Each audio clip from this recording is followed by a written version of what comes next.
Boa tarde a todos, bem-vindos a um mais episódio do meu podcast, Meia Hora à Conversa. Neste episódio tenho aqui um advogado que começou no dirigismo do Sporting na década de 80, ao lado de João Rocha, mais tarde ao lado de Amado Freitas. Foi também assessor da Sporting SAD, na presidência de João Roquete. Foi ainda presidente da mesa da Assembleia Geral na lista de José Eduardo Betancourt.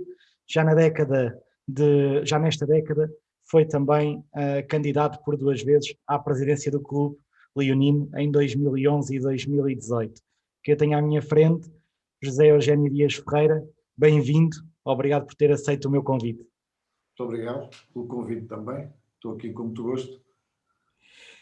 A primeira pergunta que eu tenho para lhe fazer é a questão de ter um passado vestido de verde e branco, mas agora na voz do próprio. Para quem não o conhece, e apesar da minha introdução, quem é que é este leão que eu tenho aqui à minha frente? Quem é este leão? Em que sentido? Na sua vida profissional, na sua vida pessoal, se quiser aquilo que possa revelar, e na sua ligação, no seu amor pelo Clube de Alvalade. O amor do Clube de Alvalade é muito antigo, portanto reporta-se ainda muito antes de eu ser seu sócio. Não fui sócio desde nascimento, não fui. Meu pai não me fez sócio, porque também não era sócio, foi sócio durante muito pouco tempo e apenas por causa de uma aposta que ele fez com colegas de escritório na altura, e portanto vivi sempre o Sporting muito. E foi o Sporting, sem dúvidas nenhumas, que que me retirou do caminho político. A minha vida, para além da advocacia, que eu sempre desejei e sempre quis fazer, ao contrário do que acontece hoje, que não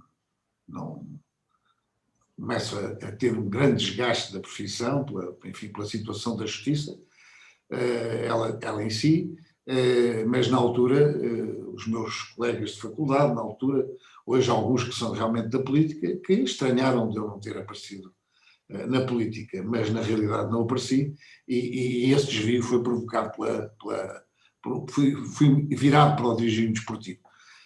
E pronto, e foi isso que aconteceu. Faz agora, no próximo dia 13 de agosto, já 41 anos. Eu este ano estava, por assim dizer, no ano de celebrar o 40º ano, que tinha, enfim, enverdado por um certo dirigismo desportivo, para além do Sporting. Tenho estado muito ligado a muitas associações desportivas. Neste momento apenas tenho uma, é a única coisa que resta já na minha ligação efetiva ao dirigismo desportivo, que é a Assembleia Geral, que sou presidente da Federação Portuguesa de Pádel. O resto era presidente do Special Olympics, que era o desporto para os deficientes, que deixei em março, por força das regras internacionais que regulam esse movimento americano. E pronto, e portanto neste momento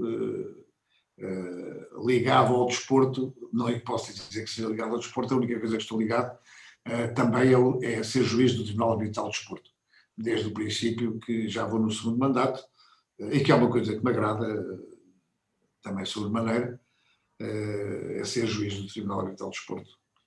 Mas 41 anos ligado ao Clube de Alvalade, eu acho que é obra, e deixe-me fazer aqui um enquadramento para a minha pergunta, falar em exclusivo desta época e do que é que foi o Sporting desta época. Para já, no passado, dia 13 de junho, o Sporting sagrou-se pela 16ª vez campeão de futsal. Foi, aliás, o primeiro campeão português a ganhar o campeonato e a Liga dos Campeões no mesmo ano. No futebol, ganharam o campeonato 19 anos depois. No hóquei em patins, foram bicampeões europeus. No basquetebol, os Leões foram campeões 39 anos depois. Jorge de Fonseca, atleta verde e branco, voltou a ganhar o título de campeão mundial de judo na categoria de menos de 100 quilos, que já o tinha ganho em 2019. Inúmeras conquistas, estas são as mais recentes, mas afinal, quem é que para este Sporting? O Sporting é um clube que que não parará nunca, assim espero, que vai ultrapassar todas as coisas, todas as situações, exatamente porque é um grande clube que apenas tem falhado de há uns anos para cá, infelizmente uma parte substancial da minha vida, que tem ultrapassado, enfim, alguma sombra por parte do futebol. Mas o que é normal também, o que é natural. Eu lembro-me sempre que realmente, ele disse-o várias vezes, eu tive realmente, digamos, as pessoas às vezes falam nos pais, os chamados pais desportivos. O meu pai desportivo foi João Rocha também, em termos de dirigente esportivo, foi João Rocha. E o João Rocha, quando eu comecei, o João Rocha já tinha tido naquela altura uma primeira crise, porque enfim, as razões que ele tinham sido ultrapassadas pela situação política vivida na altura. Eu sempre disse também uma coisa, foi que, e não o digo com tristeza, porque enfim, acho que foi positivo, mas se o movimento do 25 de Abril tivesse sido 2 anos mais tarde, eu estou convencido que o Sporting tinha disparado de uma forma definitiva como um grande clube português e como um grande clube europeu, enfim, que é, mas enfim, teria sido completamente diferente, porque nós hoje falamos há meia dúzia de anos, por assim dizer, em sociedades anónimas desportivas. Era uma coisa que na altura não existia, os ingleses eram os únicos que praticamente tinham sociedades desportivas na gestão dos seus clubes, os italianos, não sei se nessa altura já tinham nos anos 80, nos anos 70, mas nós todos lembramos que o João Rocha, para encontrar a sustentabilidade do Sporting nessa altura, estamos a falar em 1974, ele entrou em 73, ele veio com a célebre Sociedade das Construções e Planeamento, que era aquilo que era possível fazer, ou seja, juntar todo o património do Sporting numa sociedade anónima, e foi recebida com grande entusiasmo por todos os sportinguistas. E era realmente teve uma visão antes do tempo sobre o que é que se ia passar. Isso frustrou-se, infelizmente frustrou-se, essa situação dessa sociedade. E o João Rocha, nessa altura, teve consciência, conversou várias vezes comigo sobre isso, conversámos muito sobre isso, e ele dizia-me que tinha que apostar também nas modalidades, e apostou muito nas modalidades, porque de outra maneira o Sporting no futebol iria sentir maiores dificuldades, enfim, tanto com o Benfica como o Porto, portanto tinha que apontar também muito para as modalidades para manter o Sporting vivo. E na realidade todos nós sabemos o que é que ele fez relativamente à ginástica e depois também relativamente à natação, enfim, que trouxe muita juventude para o Sporting. Na altura o Sporting estava mais bem preparado, com os ginásios, etc., graças também ao apoio do professor Reis Pinto e agora de repente não me lembro do dirigente Matos de Oliveira, que realmente deram um desenvolvimento que o Sporting recebeu muitos sócios que até eram do Benfica, mas que se eram sócios do Sporting para ter os seus filhos na ginástica e natação do Sporting. E nós chegámos a ter realmente uma quantidade grande, muito grande mesmo de ginastas. E isso manteve o clube na chama que está. Eu ainda hoje continuo, tenho a sensação que outros clubes tradicionais tivessem como só apenas não tivessem as modalidades, tivessem o futebol assim, não teriam sobrevivido esta razão, e agora demonstrou-se que o Sporting realmente é uma instituição, é quase um modo de vida e uma ideia de vida, porque nós assistimos, e o mais curioso, assistimos a uma juventude, enfim, muito grande, que ela veio para as ruas, que nunca tinha visto o Sporting campeão, e outros que só tinham visto, mas eram muito pequenos. E o que é mais espantoso foi nós vermos juventude jovens em Angola, em Moçambique, que é uma coisa verdadeiramente, absolutamente notável. Portanto,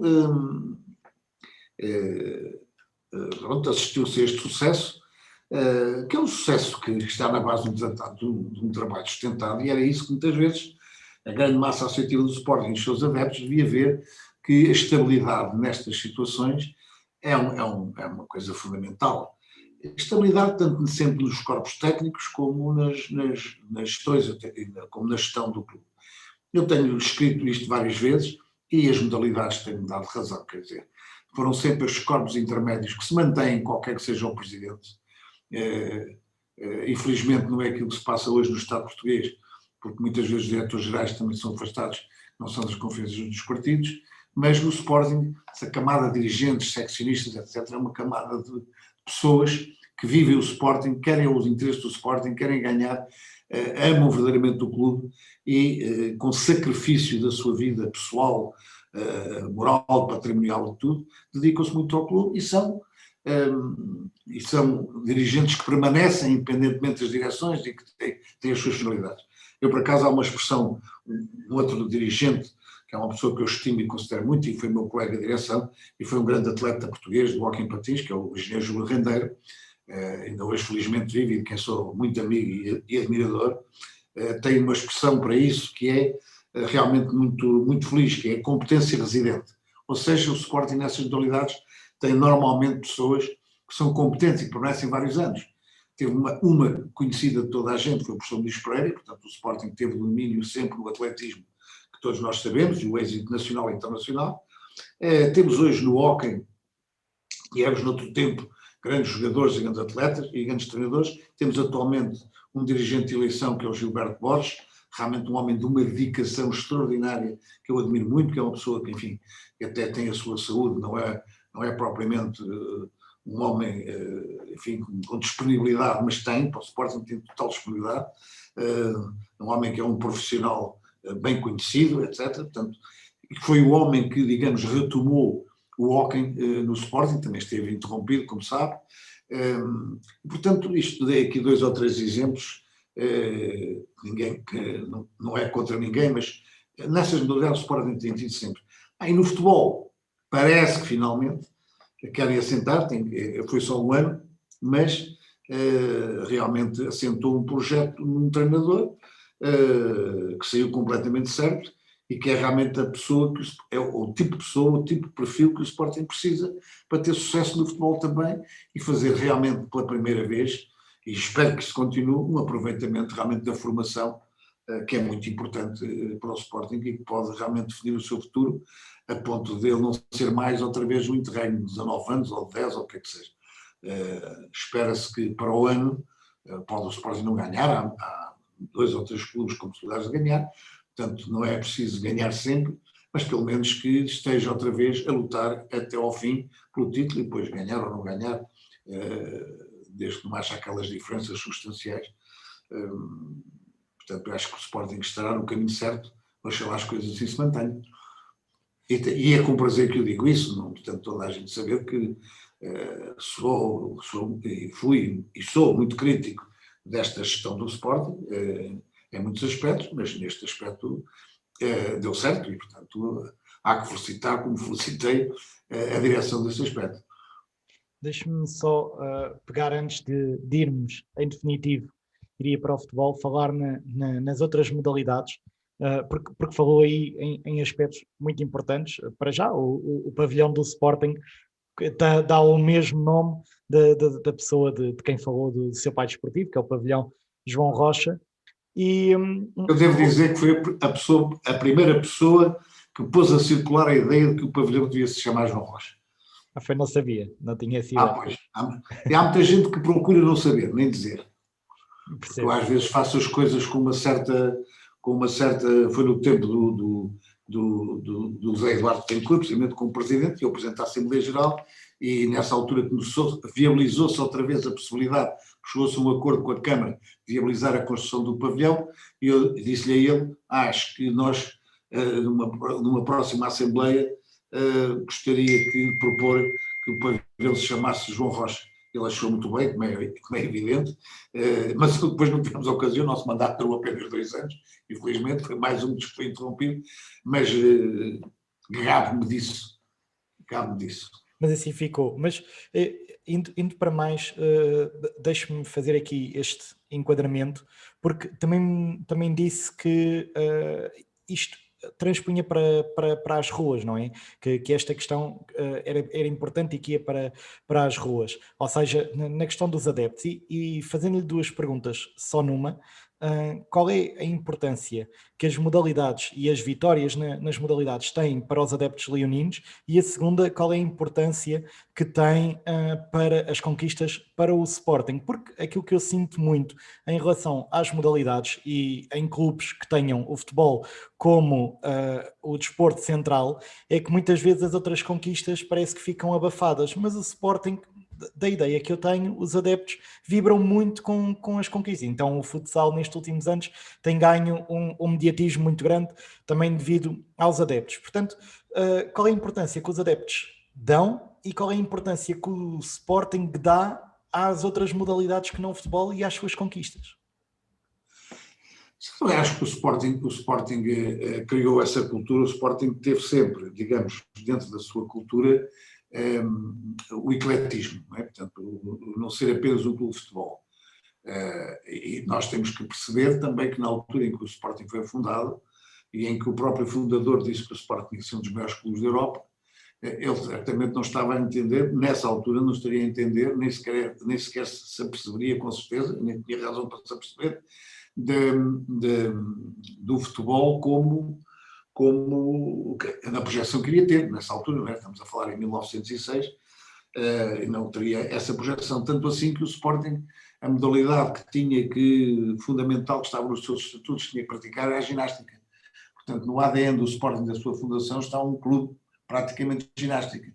E de outras modalidades, enfim, dizia-se que o Sporting é um clube de elite, hoje não será tanto, mas ainda continua no seu ADN, e não devemos ter vergonha disso, porque realmente era, enfim, quando nós estamos a falar que foi um Visconde, um dos seus fundadores, não é? Com as suas propriedades, não estamos a falar propriamente que nasceu no bairro popular, à volta de uma sem muitos preços brigar, à volta de uma taberna, quer dizer, não é isso que está em causa. E muitas vezes as pessoas hoje, até ao nível do país, estamos com medo de dizer certas coisas, sermos complexos dos nossos inícios. Eu não tenho, nunca tive, antes pelo contrário, tanto no país como pessoalmente, tenho orgulho nas minhas raízes, e não as dispensava por nada, nem as rejeito. Portanto, foi sempre dessa situação. E o Sporting foi realmente grande nisso, quer dizer, apesar do atletismo, etc., começámos a ter medalhados, etc. E, portanto, nós olhamos com muita atenção, mas não podemos nunca esquecer que os adeptos, fundamentalmente, aquilo que são atraídos pelos clubes é o futebol. Mas aquilo que está certo e aquilo que se vê, e voltando àquilo que eu lhe disse há bocadinho, que o João Rocha pensava, é que ele receava e começou a perceber que o Sporting só com o futebol, e é verdade, quer dizer, se o Sporting fosse só futebol, ao fim de dois períodos grandes, porque há quase 20 anos cada um, ter apenas 2 campeonatos, enfim, eu julgo que corria uns certos riscos, pelo menos quanto à sua grandeza enquanto massa associativa.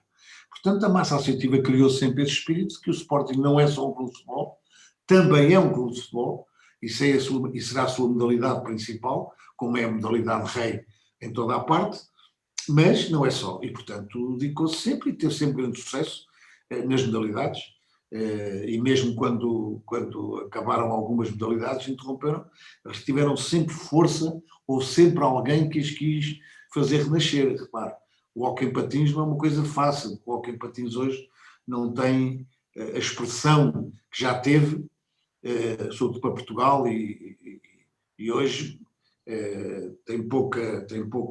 não tem muita expressão. Para Portugal tem, portanto, fomos sempre tradicionalmente bons no hóquei em patins.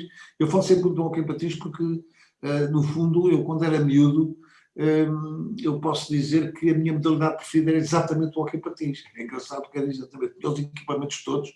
Jogava com os miúdos, o meu pai tinha-me comprado as balizas e tal. Aquilo não era bem hóquei em patins, que eu patinar nunca soube, ainda não sei. Mas jogava, também não era hóquei em campo, que as regras não eram aquelas. Mas tinha as balizas, tinha os sticks, aquela coisa toda, para os meus amigos e para mim, e jogávamos hóquei. E, sobretudo, seguia sempre com muita atenção os relatos do hóquei em patins. Não me lembro das primeiras equipas, foram campeões, ganhavam o torneio de Monterrey. Depois, um bocadinho mais, claro que também jogava futebol com os outros miúdos, mas não tinha a mesma atenção, porque na realidade Quando nasci em 47, foi o primeiro ano do tetra do Sporting, salvo erro. Portanto, não me lembro, francamente, não me lembro. E depois interrompemos e fizemos um tri a seguir. Portanto, em 8 anos ganhámos 7 campeonatos. Portanto, era eu que tinha acabado de nascer.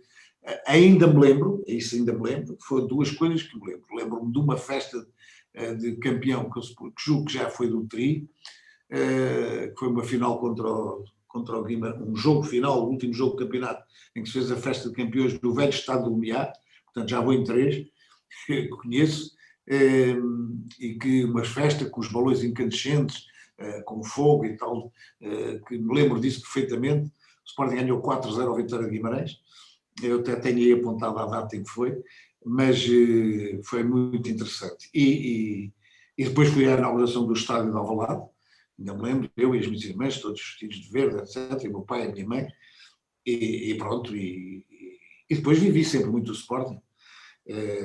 E curiosamente, depois do lado ao Patins, acabei por ser colega no serviço militar em Tavira, tive um oficial, infelizmente já falecido, que era o João Sobrinho, com quem criei uma grande amizade, e na altura recebi a instrução o Xana, outro grande hoquista, que também da sua amiga, esse felizmente está vivo, e portanto tive sempre uma ligação muito grande ao hóquei em patins. E portanto também agora foi com grande felicidade que mais este título europeu, e espero agora o campeonato nacional também que a gente o ganhe. E ainda agora para o futebol, deixe-me perguntar-lhe, porque parece que já aconteceu de tudo ao Sporting, não é? É que o Sporting já teve grandes treinadores, grandes jogadores, mas não ganhava, seja por incompetência própria, seja por alguns lances dúbios, mas a verdade é que os adeptos nunca deixaram de apoiar a equipa e de estar com ela.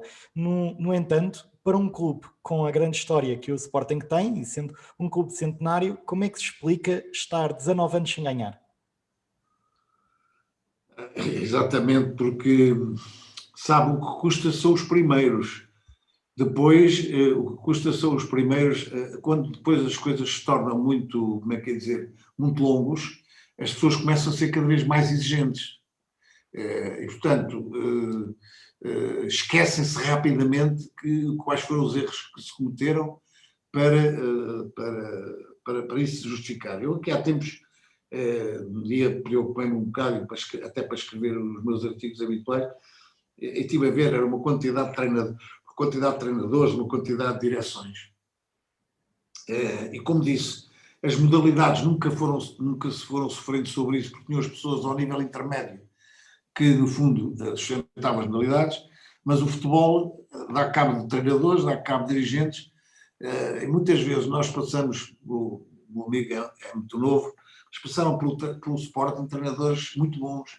Eu estou-me a lembrar que esse próprio também foi bom, que foi o João Toshak, que também não durou muito tempo, mas antes dele teve um treinador que tinha sido campeão do mundo com a Checoslováquia, campeão do mundo, salve, foi campeão do mundo, ou campeão da Europa, pelo menos, me lembro que era o Josef Venglos, que era um treinador na altura, um treinador absolutamente famoso, competente, enfim, não tinha a projeção que hoje tem, passou pelo Sporting também, enfim, como se fosse um qualquer, e era um treinador fabuloso. Passaram vários treinadores pelo Sporting muito bons, mas é que não se deu tempo para trabalhar suficientemente. E pronto, e portanto isso é muito como é a mola real dos clubes, está mais na primeira linha, e portanto, e agora ultimamente, com as SADs, etc., ainda menos, portanto as pessoas não têm tempo para realmente fazer um projeto com princípio e fim, e hoje cada vez isso é mais necessário, quer dizer, hoje não se faz nada sem um certo trabalho, uma certa estabilidade e uma certa... Eu passei a defender que era absolutamente essencial que o indivíduo apostasse, tivesse um projeto, apostasse num técnico que aderisse a esse projeto e depois defendê-lo até ao limite. Isso é que era importante. Eu acho que essa é uma, digamos, que é uma coisa que eu reconheço ao atual presidente do Sporting, penso eu, que ele tem essa mesma ideia que eu tenho. Simplesmente não foi feliz de maneira nenhuma nas pessoas que escolheu primeiramente. Mas agora acertou. Mas eu julgo que na base está a ideia de que é fundamental arranjar um treinador a quem se dê estabilidade, a quem se defenda. Pronto, e muitas vezes eu percebo que isso é muito difícil depois aos presidentes ou aos dirigentes sustentarem, quando os treinadores são bons, mas precisam de tempo e não conseguem. Eu penso que o Sporting este ano viveu de uma coisa que foi, sobretudo, ninguém estava a exigir nada. Ninguém exigia nada.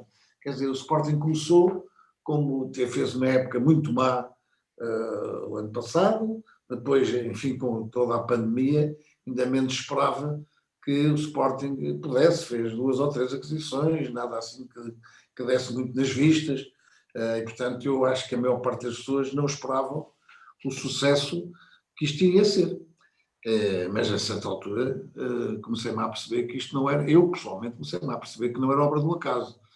E eu que já não sofria muito, porque já estava um bocado mentalizado, passei a sofrer, mas agora ao contrário, a sofrer por causa das vitórias, etc. E pronto, eu acho que se criou uma mentalidade nova e espero que as pessoas percebam,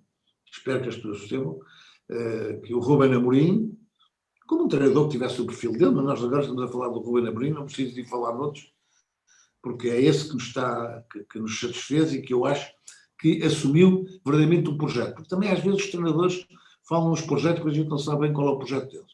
E o Ruben Amorim percebeu-se e levou o seu projeto do princípio até ao fim, sem grandes, eu diria que nenhum registro, nenhum desvio. E sobretudo eu acho que, eu ainda escrevi isso na semana passada sobre isso, eu acho que está a mudar e vai mudar mais ainda o conceito do que é o treinador principal. O treinador principal é uma coisa que qualquer dia não se verifica verdadeiramente, quer dizer, o treinador principal se calhar tem tanta importância como os outros diversos treinadores, e o Ruben Amorim referiu-se algumas vezes disso, que é o treino específico que cada um tem. As equipas técnicas vão ser, na minha opinião, cada vez maiores e mais especificadas, e o treinador tradicionalmente considerado o treinador principal. Em vez disso, o que é preciso é um líder dessa equipa técnica. E o líder tem que ter muitas qualidades para além da capacidade e dos conhecimentos que tem do treino. E eu acho que o Ruben Amorim é um homem que conhece as qualidades, porque para a sua liderança tem uma grande qualidade, que é a capacidade de comunicação que tem para dentro e para fora, e eu acho que isso foi importantíssimo, e ele, para além do treinador principal, foi realmente o líder de uma equipa que se viu e que ele próprio pôs em primeiro plano, porque se referia sempre à equipa técnica, à equipa dos jogadores, a nós, e não nunca o eu. Portanto, são homens com este perfil que o Sporting precisa e que é que nós temos que dar o apoio total para que o clube tenha estabilidade e as pessoas se sintam bem e não dando problemas. Se assim for, eu acho que o Sporting está, obviamente, no bom caminho. Mas uma dessas vertentes e uma das maiores forças que eu acho que o Ruben Amorim tem é a sua vertente da comunicação. Ainda por cima, o Ruben Amorim não foi um treinador que foi logo unânime. Para já, o Sporting nunca enfrentou um período máximo após em 2018 ter acontecido, talvez em termos mediáticos, o pior período para o Sporting. Pelo meio ainda ganha 2 troféus e depois de uma época muito menos conseguida, onde acaba em 4º lugar, vem um treinador que não tinha o curso de treinador, tinha muito pouca experiência na Primeira Liga, por um dos valores que o tornou um dos treinadores mais caros da história. E realmente ficou toda a gente a perguntar o que é que se passa, o que é que vai na cabeça desta direção. Mas Ruben Amorim pergunta, e bem, e se corre bem, não é? E a verdade é que correu. E eu, enquanto profissional de comunicação na área desportiva, eu tenho que assumir, e quero dizer publicamente, que eu nunca vi um treinador de futebol em Portugal comunicar tão bem como o Ruben Amorim. E eu acho que é mesmo uma assim por baixo. Eu acho que é uma dessas valências. E a minha pergunta para si, que está há vários anos, ou que esteve há vários anos no dirigismo português, qual é a importância que acha que esta vertente tem num país onde se dá tanto mediatismo ao futebol?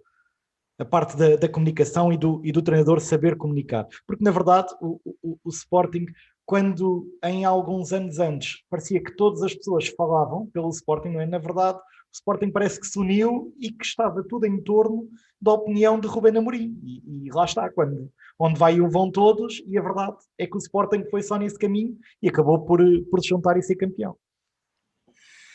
Porque o Rubén Amorim percebeu muito bem, assim, percebeu muito bem o clube onde estava, já sabia provavelmente o clube onde estava, portanto, ele terá enfrentado isso como um desafio para ele próprio, e é importante, e portanto não teve medo de o assumir. Para quem começa uma carreira, seria talvez muito mais tranquilo para ele continuar a sua carreira no Braga, onde as exigências provavelmente não seriam tão grandes, mas mostrou que tinha confiança em si próprio e tinha toda a razão para ter. E é muito importante porque, na minha opinião, a importância do futebol, a comunicação do futebol tem uma importância muito grande e pelos dois lados, que é o lado positivo e o lado negativo. Porque o lado positivo é no sentido das pessoas comunicarem, explicarem bem as coisas e haver muita comunicação sobre o assunto, portanto, muita transmissão de conhecimento, muita informação. É o lado positivo, que é o lado positivo de toda a comunicação em todas as modalidades. No futebol, a comunicação começou a estragar-se um bocado. Por força dessas comunicações, dos programas esportivos, em que as pessoas são porta-vozes propriamente de situações, mais um trabalho de contra-informação, de formação, é um trabalho de deformação da opinião, e o Rubén Amorim realmente veio dar uma padrada enorme no saco, porque os treinadores têm todos que reconhecer. Em primeiro lugar, eu nunca vi o Rubén Amorim dar uma conferência de imprensa com melhor ou pior resultado. Ele também teve 2 derrotas, pelo menos importantes. Nunca ouvi com uma cara de quem toda a gente lhe deve dinheiro. Nunca vimos isso. Vimos sempre com uma cara bem disposta, porque nada do que aconteceu, perder um desafio de futebol ou jogar-se mal um desafio de futebol, não é nenhuma tragédia. Tragédia é aquilo que nós, infelizmente, temos que assistir todos os dias. E, sobretudo, estamos a ver uma pandemia. Estar a fazer uma tragédia no jogo se perde, até, digamos que não é de mau gosto, para não dizer que é, enfim, que é até ofensivo. Normalmente o Rubén Amorim, quando joga bem e quando joga mal, mas pelo menos vê o jogo que a maioria dos adeptos vê e não inventa desculpas sobre isso. Jogamos bem, jogámos mal, o que é importante era ganhar os 3 pontos, tivemos estrelinha neste jogo. Portanto, responde às perguntas todas da comunicação social. Quando não pretende responder, não responde mal criadamente ou duramente, responde muitas vezes com sentido de humor. E depois, as suas intervenções, eu dei comigo a pôr na minha agenda a hora, mas isto é autêntico, eu pus a pôr na minha agenda a hora da conferência de imprensa do Rubén Amorim na véspera dos jogos. Porque qualquer daquelas coisas, eu tenho muitos amigos da área da comunicação, dizem, mas eu não me admira nada, porque são coisas, são análises, e sobretudo ele teve, durante um ano, ele teve 3 ou 4 mensagens que têm uma força extraordinária, como essa do Onde Vai o Vão Todos, que pegou logo a situação, tem uma mensagem virada para a juventude deste país, quando põe um miúdo de 16 anos a jogar e depois no fim lhe diz, na conferência de imprensa, vocês quando tiverem para escolher um clube, sabem que aqui tem a porta aberta. Isto é extraordinário do que é a mensagem, a força que isso tem, e eu também lido com as pessoas no dia-a-dia, força que isso tem para realmente um jovem que quer jogar futebol pensar assim, ali no Sporting, além de uma boa academia, o treinador da equipa principal dá-nos oportunidade. Portanto, nós não temos tempo aqui para rever as mensagens todas que ele enviou, infelizmente, mas é fortíssimo, e por isso é que eu digo que vai ser cada vez mais importante o treinador como líder. E uma maneira de um líder se afirmar é a maneira como comunica para dentro, como comunica no balneário, como comunica para dentro do clube, como comunica para o exterior. E, portanto, enfrentou várias contrariedades e, portanto, é um homem com 36 anos, julgo que tem um futuro grande à sua frente e terem pago uma cláusula de rescisão. Vai passar, pode ter a certeza absoluta, veremos se eu daqui a uns tempos tenho razão, vai passar a ser uma coisa frequente, se calhar, os clubes pagarem cláusulas de rescisão. E veja agora o caso do Sérgio Conceição, que revalidou, diz que baixou a cláusula de rescisão, mas se não baixou, também tem cláusula de rescisão. E uma cláusula de rescisão que, enfim, em termos europeus, mas vai passar a haver isso. Vai passar a haver transferências de elementos da equipa técnica deste para aquele e para aquele outro, vão passar a ser muito completas. Ele lembra-se de conferência de imprensa, e essas coisas são interessantes, que as pessoas vão aprendendo as coisas na realidade, quando ele disse que até treinava os livros como via o Porto a treinar os livros, não sei se recorda disso. Após ter visto o Porto no aquecimento. Exatamente, e que ele tinha 2 que tratavam da preparação dos livros, das bolas paradas, até 2 treinadores que eram especificamente para essa matéria. Portanto, isto vai ser cada vez maior a especialidade. Como sabe, o Sporting tem 2 treinadores também dos guarda-redes, que é o Tiago, que é o antigo guarda-redes do Sporting, e o Vital, que também foi antigo jogador do Sporting, aliás, no meu tempo, mais ligado ao futebol, e que é realmente um trabalhador extraordinário como jogador. Portanto, eu faço ideia como é que ele é como treinador.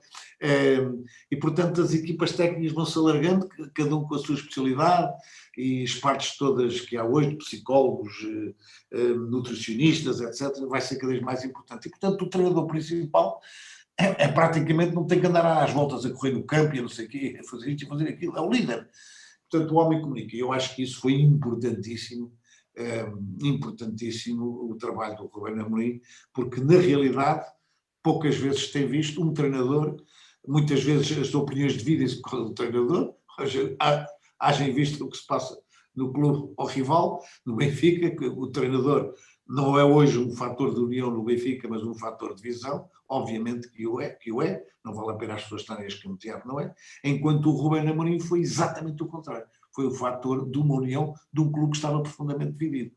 E essas divisões acabaram. E para a próxima época, o jornal Record avança hoje declarações suas onde diz, por exemplo, que o Sporting deve fazer um esforço para segurar o João Mário.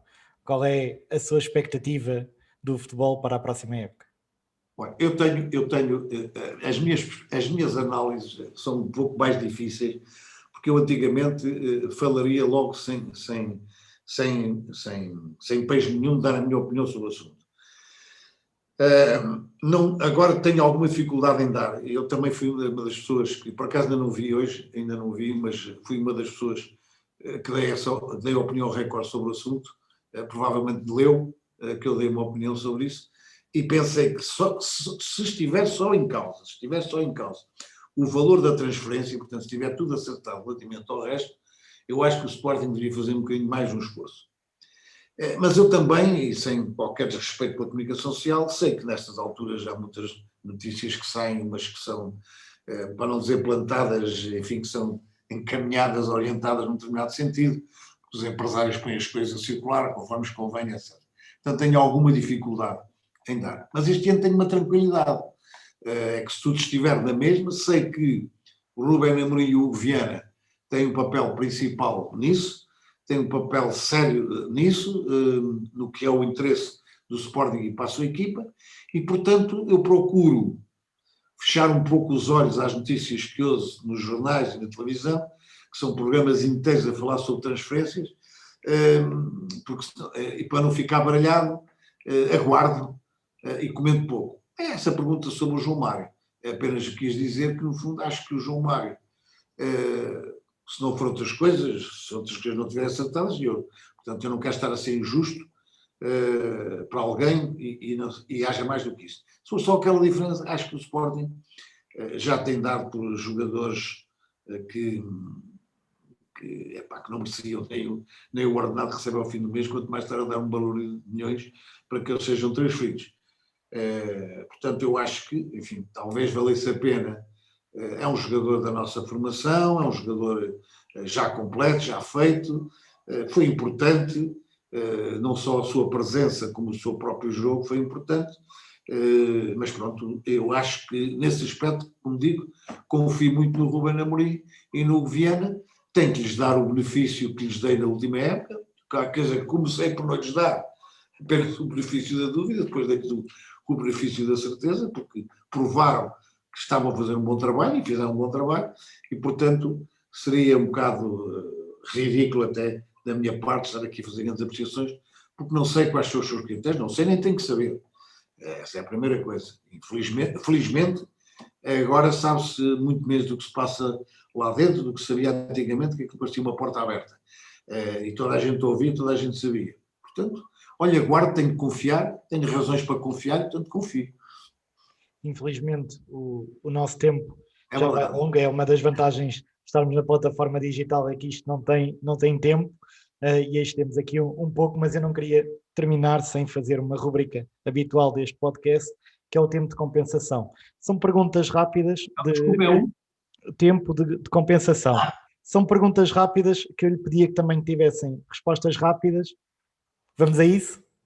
Vamos a isso, não sei que tipo de perguntas é que vai fazer, mas se der para resposta rápida, não tenho dúvidas mesmo que eu não tornei as questões. Então vamos a isso.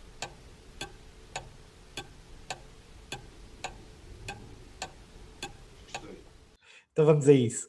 O José Dias Ferreira candidatou-se várias vezes à presidência do Sporting. Ainda tem o sonho de um dia vir a ser presidente do Sporting? Eu nunca tive o sonho, tive o desejo de ser e de ser útil nessa situação. Como disse, 8 dias depois de terem terminado as eleições, escrevi-o e repito várias vezes, o meu tempo acabou. Para isso é que o meu tempo acabou. Okay. Os lugares executivos acabou. Se para o futebol do Sporting pudesse contratar um jogador, seja ele qual fosse, quem é que seria? Fosse ele qual fosse? Sim. Contratava o Cristiano Ronaldo. E eu não lhe pergunto porquê, porque acredito que a resposta seja porque é o bom filho a casa torna, não é? Diria assim. É só isso, é só isso. E porque... Acho que ele pode fazer. Mas ouça uma coisa, eu já tenho dito e publicamente várias vezes, o Cristiano Ronaldo para mim até nem a minha prioridade é que ele venha jogar futebol. Eu digo que o Cristiano Ronaldo há de um dia, espero que não seja muito longo, ser presidente do Sporting, porque acho que é um nome incontornável e esta tendência para que grandes jogadores sejam dirigentes dos clubes é hoje uma coisa recorrente e bonita de se ver, e portanto eu espero que ele um dia, porque a sua imagem indiscutível está associada ao Sporting, até juntar as coisas. Além do mais, eu gosto muito do Cristiano Ronaldo e já lhe disse a ele, até diante do presidente Cavaco Silva, quando ele o condecorou. Eu acho que aprecio mais até o lado humano do Ronaldo que até a sua força de jogar futebol. Acho que ele que é um homem a 100%, um bom filho, um bom irmão, acho que é um ser que eu respeito muito, um ser humano, para além de jogador de futebol, ou muito antes de ser jogador de futebol. E por fim, é este o novo normal dos Leões, ou foi um ano atípico porque vivemos tempos atípicos? Não, o Sporting foi um ano normal porque ganhou o campeonato. O resto, nas modalidades, temos tido sempre bons sucessos. Claro que este ano juntou-se, já não é o útil ao agradável, quer dizer, juntou-se a felicidade ao bem-estar, mas é realmente um ano absolutamente notável, não é? Que mostra realmente a força do Sporting. Já muita gente dizia, e acho que com razão, e eu também digo, que será a maior potência desportiva nacional e uma das maiores internacionais, e este ano ficou confirmado, inclusivamente com o futebol. Dias Ferreira, muito obrigado pela sua participação, obrigado a todos os que assistiram. Quando quiser, tenho muitas mais meias horas para contar, quando quiser. Está sempre convidado. Ok, muito obrigado. Obrigado a todos os que assistiram.